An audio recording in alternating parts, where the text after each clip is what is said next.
Investing में copy paste strategy नहीं चलती है। यदि आप किसी एक ही फंड में अपना पूरा पैसा लगा देते हैं तो ये बहुत रिस्की हो सकता है।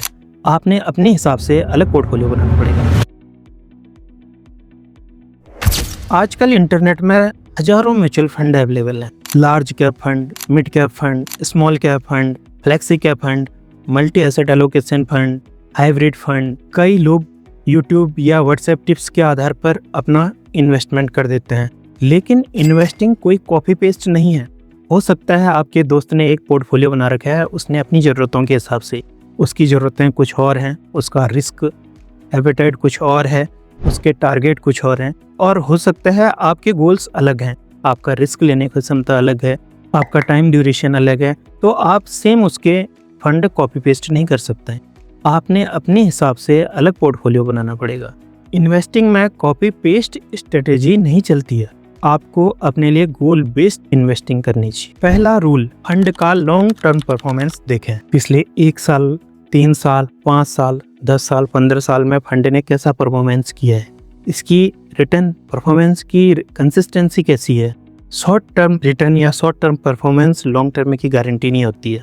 किसी ने शॉर्ट टर्म में अच्छा परफॉर्मेंस दिया है, ये गारंटी नहीं है कि वो आगे भी हमें अच्छा रिटर्न देगा। एक अच्छा फंड वही है जो लॉन्ग टर्म में मार्केट के उतार चढ़ाव में भी स्टेबल रिटर्न हमें बना के दे। दूसरा रूल है, हमें फंड मैनेजर को देखना है। फंड मैनेजर का एक्सपीरियंस क्या है, उसने अब तक कैसा परफॉर्मेंस दिया है, मैनेजमेंट कैसा है, कंपनी की रेपुटेशन क्या है, क्योंकि strong management long term wealth creation के लिए बहुत इंपॉर्टेंट होता है। तीसरा गोल्डन रूल है डाइवर्सिफिकेशन। यदि आप किसी एक ही फंड में अपना पूरा पैसा लगा देते हैं तो ये बहुत रिस्की हो सकता है। हमने लार्ज कैप फंड जो हमें एक स्टेबिलिटी देते हैं और एक कंसिस्टेंस रिटर्न देते हैं, इसमें भी कुछ पैसा लगाना है।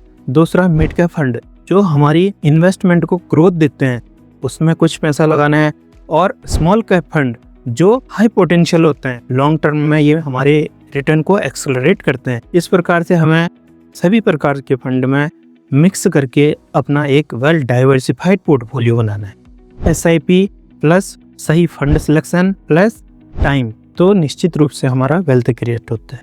यदि आपने धैर्य के साथ 15-20 साल तक अपना इन्वेस्टमेंट जारी रखा, सही फंड का सिलेक्शन किया, सही मार्गदर्शन में आपने इन्वेस्टमेंट किया, तो निश्चित रूप से आप अपनी वेल्थ क्रिएशन जर्नी को पूरा करेंगे और करोड़पति बनने के लक्ष्य को हासिल करेंगे। तो दोस्तों, मिशन 1 करोड़ के एपिसोड 2 में हमने जाना सही फंड का चुनाव कैसे करें, कौन कौन से फैक्टर जरूरी हैं और म्यूचुअल फंड में डाइवर्सिफिकेशन क्यों बहुत ज़रूरी है। अगले एपिसोड में हम जानेंगे 5000 की SIP से 1 करोड़ बनने के लिए कौन कौन से फंड या कौन कौन से सेक्टर में हमें इन्वेस्ट करना चाहिए। और याद रखिए, सही फंड प्लस सही डिसिप्लिन हमें सही वेल्थ क्रिएशन तक पहुंचने में हेल्प करता है। अगर आप भी अपना पर्सनलाइज्ड 1 करोड़ मिशन के लिए अपना प्लान बनाना चाहते हैं तो नीचे दिए गए नंबर पर तेजश्री वेल्थ से संपर्क कर सकते हैं। वीडियो पसंद आया तो प्लीज़ लाइक करें और चैनल को सब्सक्राइब जरूर करें। बेल आइकन दबाना ना भूलें ताकि हमारी आने वाली हर एपिसोड आपसे मिस ना हो। मिलते हैं अगले वीडियो में एक नई जानकारी के साथ। धन्यवाद।